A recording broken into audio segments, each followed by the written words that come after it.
ధ్వజస్తంభం మీదకి ఏదైనా లాగారు అంటే, పతాకాన్ని ఆరోహణం చేశారు అంటే ఈశ్వరుడికి ఉత్సవం అవుతోందని గుర్తు. ఒక్క కార్తీక మాసంలో మనమే ఉత్సవం చేస్తున్నాం, మనకి మనం ఉత్సవం. ఉత్ అంటే తల పైకెత్తడం, తల పైకెత్తి చూశాడు కాబట్టి ఉత్సవం. ఏమిటి తల పైకెత్తి చూడడం? నాకు ఉన్న గౌరవం ఏమిటి, ఈ శరీరంలో ఉంటే నేను చెయ్యగలిగిన అధికారం ఏమిటి, సమస్త భూతములకు నేను మహోపకారం చెయ్యగలను. కార్తీక పౌర్ణమి నాడు ఇతర ప్రాణులు చెయ్యలేవు, నేనే చెయ్యగలను. ఏమిటి చెయ్యగలను? దీపం తీసుకెళ్ళి ఓ గదిలో పెట్టాననుకోండి, కొంత ఫలితం. వీధిలోకి తీసుకొచ్చి దీపం పెట్టాననుకోండి, విశేష ఫలితం. అందుకే గుత్తి దీపాలని పెడతారు, ఇంతంత ఒత్తులు కట్టకట్టి వెలిగిస్తారు ఆ రోజున. యథార్థానికి శాస్త్రంలో ఏం చెప్పారంటే, ఆ రోజున చెత్త కూడా వెలిగించాలి, వీధులలో ఉన్న చెత్త కూడా వెలిగించేసేయమన్నారు. కానీ లౌకికాగ్నితో వెలిగించకూడదు. మీ ఇంట దీపం వెలిగించి కార్తీక పౌర్ణమి నాటి ప్రదోష వేళ దామోదరమావాహయామి అని కానీ, త్రయంబకమావాహయామి అని కానీ అని ఆ దీపంతో వెలిగించాలి. ఈ దీపం పెట్టి ఒక్కసారి ఆకాశం వంక చూసి ఒక శ్లోకం చెప్పాలి. కీటా పతంగాః మశకాశ్చ వృక్షాః జలే స్థలే ఏ నివసంజీవాః దృష్ట్వా ప్రదీపం నచ జన్మభాగినః భవంతి త్వం స్వ్యపచాహి విప్రాః. ఈ శ్లోకం చెప్పి నమస్కారం చెయ్యాలి. ఇప్పుడు నువ్వు ఆ నమస్కారం చేస్తే పరమేశ్వరుడు ఎంతో ఆనందాన్ని పొందుతాడు. కూడా వీడికి నేను మనుష్య శరీరాన్ని ఇస్తే వీడు ఇన్ని భూతములలో ఉన్న విభూతిని వాడుకున్నాడు, ఇన్నిటిని వాడుకున్నందుకు ఇవాళ వీడు ప్రత్యుపకారం చేశాడు. ఈ ఉపకార బుద్ధి కృతజ్ఞత ఉన్నవాడు కాబట్టి నా మాట నమ్మి ఉపకారం చేశాడు కాబట్టి వీడికి నేను మళ్ళీ మనుష్య శరీరం ఇవ్వచ్చు.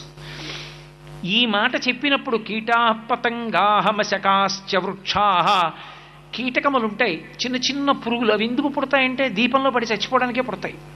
వాటి వల్ల ఏమైనా ఉపయోగం ఉంటుందా అంటే బల్లులకు ఉంటుంది, బల్లులు తింటాయి వాటిని, ఇతర భూతములకు ఆహారం అయిపోతాయి. అథవా వాటి ఆయుర్దాయం అంతా దేనివల్ల నశించిపోతుందంటే దీపం వల్ల నశించిపోతుంది. ఆ దీపం యొక్క జ్యోతి మీదకి వచ్చి పడిపోయి అవి కింద పడిపోయి రెక్కలు ఊడిపోతాయి వాటికి. అటువంటి దీపపు పురుగులు దీపం మీద పడి కాలిపోవడం, చచ్చిపోవడమే తప్ప అభ్యున్నతి పొందింది లేదు. ఆ దీప వైభవం వాటికి తెలిస్తే కదా. పైగా అవి దీపంలో ఎక్కువగా పడిపోతే దీపం నిధనమైన పాపం వస్తుంది వాటికి తప్ప అవి దీపం వల్ల ప్రయోజనం పొందలేదు. కానీ ఇవాళ నేను ఈశ్వర ఒక సంకల్పం చెప్తున్నాను, ఈ దీపము కాదు, ఇది త్రయంబకుడు, ఇది దామోదరుడు. కాబట్టి దీని వలన మొదటి ఫలితం ఎవరికి వెళ్ళాలంటే కీటాః పతంగాః మశకాశ్చ, చ అంటే కూడా కీటకములు, పతంగాః పురుగులు, మశకాశ్చ దోమలు, వృక్షాః అవి ఎంతో ఉపకారం చేస్తాయి. కాయలిస్తాయి, పళ్ళిస్తాయి, ఆకులిస్తాయి, కొమ్మలిస్తాయి, రెమ్మలిస్తాయి, కలపిస్తాయి, ఇల్లు కట్టుకుంటాం, ఇన్ని చేస్తాం. కానీ ఎండలో అది నిలబడి మనకి నీడనిస్తుంది తప్ప దాని జన్మాంతరంలో అది మాత్రం ఎక్కడికి వెళ్ళలేదు, అలాగే ఉండాలి.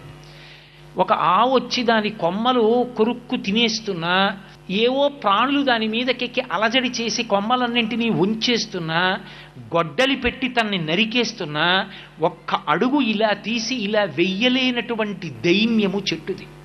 అది అలాగే నిలబడుతుంది.